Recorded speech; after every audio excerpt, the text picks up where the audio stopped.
March is Healthy Nutrition Month, so it kicks off next week. Yeah, and what better way to make sure that we're keeping on track than by getting a little bit of a refresher on the best foods for a healthful lifestyle. We're talking specifically about liver health, and maybe not something you think about every day, right? How often do you think about your liver? I haven't thought about it in a while. There you go. Well, here to tell us why it is so important is Executive Director of NASH Knowledge, Gina Viliani-Madison, and board member and Dr. Karen Jerome Zapatka.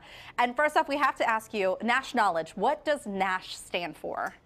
Okay. NASH stands for non-alcoholic steatohepatitis, which just means fat and inflammation in the liver. It's the advanced form of what we call non-alcoholic fatty liver disease. And this does impact a lot of people. It's not what you would think. I think a lot of us think if you drink a lot, you're going to have the chance for liver disease, but this is not the case. And so we'll talk about sugar being part glucose, part fructose. It's the fructose component of sugar that goes to the liver and is metabolized in the liver just like alcohol.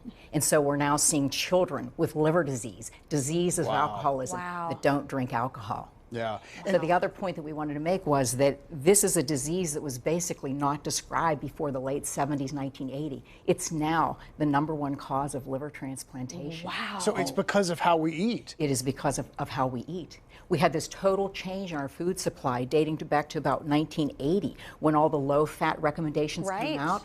So we have this explosion of processed foods that were lower in fat, but as we'll see, loaded with sugar. And it's the fructose component of the sugar that's particularly damaging to the liver, especially if you drink it. Pop, fruit juice, orange juice, apple juice, this wave of fructose going to the liver, just like alcohol. Wow. Very interesting. Wow. All right, Gina, I know you want to talk to us about labels, and we're going to start with spaghetti sauce here. So what should we be avoiding? What should we eat versus what should we not eat? So it's really important that you look at the labels when you're in the grocery store, because a lot of times food companies are very misleading with marketing ploys on the front of the labels. But when you look at the back, you look at the sugar content, and you also want to especially look at the added sugars. So we have a variety of different pasta sauces here, and if you look at them, you'll see the differences. Some are higher in sugar, some are higher in the added sugar. So it's really important to look at the overall sugar content, but that added sugar content in particular is so important. So like what we're seeing right here, when we're looking at this particular jar, there's 3 grams of added sugar in this. And you're saying if it's regular sugar, that means that it could come from the tomato or something else, a natural component. It's the added sugar. Yes, the added sugar, if you look at food, it's much more processed today, and it's that added sugar means that it's gone through a lot more processing, which is not good for you and not good for your liver. All right, so we know about that. Yes. But let's talk about yogurt, because I think so many of us eat yogurt and we think, hey, we're being healthy. This is good. And it really, you need to look at the labels, right? Oh, yes. So so yogurt in particular, I'm a mom myself, and I used to always feed my kids before I knew about this, the go-to, the Go-Gurts. And even if you look at this box here, it says simply, it says no high fructose corn syrup. But when you look at the back of it, you look at the sugar content and the added sugar content, even these little go-to ones that maybe you don't feed your kids, you eat yourself. Right. They just have a lot of sugar. And one of the things to point out here is a lot of times people will look and see low fat, so they assume that that's good for you. But a lot of times the low-fat yogurt content has a lot of sugar content in it. So it's a better option to go for the whole milk. The whole milk has less sugar.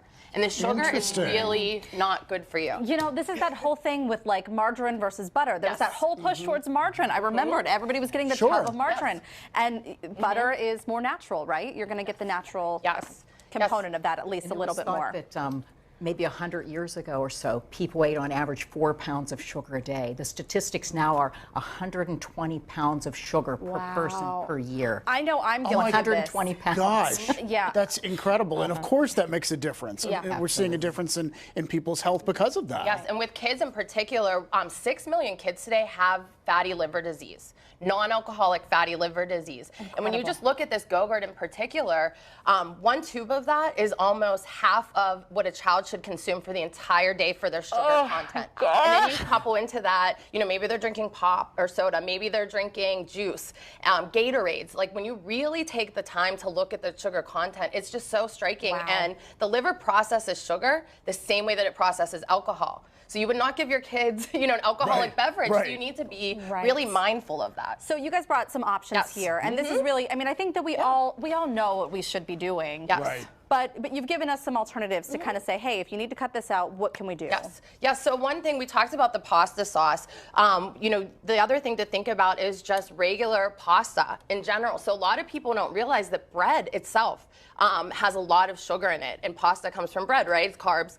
So a nice alternative is this edamame pasta that we're cooking up here today.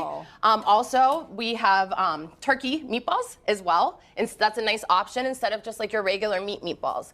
And we do have recipes for this on our website at nash-now.org as well.